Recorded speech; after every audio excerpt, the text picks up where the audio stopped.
ای شکم خوردی تو تلخ و شور را، شیر گاو و حاصلی زنبور را، با درنگ و خربز و انگور را، حاصلی یک گوشه جمهور را.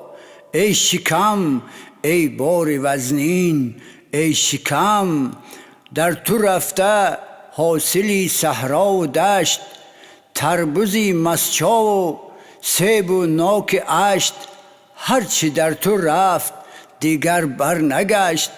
ای درونت چون علابی زرد و هشت، کوه و هیزم خورده چون آتش به تشت. ای شکم ای خصم دیرین، ای شکم تو علولان و بلولان خورده ای، ماهی دریا و کولان خورده ای، حاصلی صحرا و چولان خورده ای، حصه معیوب و گولان خورده ای، خرد و لاغر غفص و غولان خورده ای.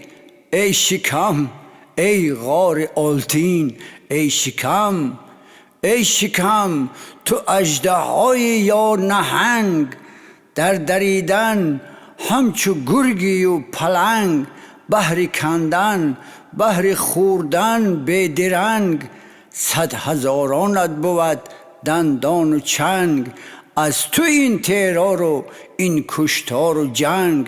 ای شکم ای دشمن دین، ای شکم ای شکم تو خلطه کین، ای شکم آتش نفست چو بنزین، ای شکم یازش داری چو ریزین، ای شکم خورده صبح و شام و پیشین، ای شکم حق طفل و پیر و مسکین.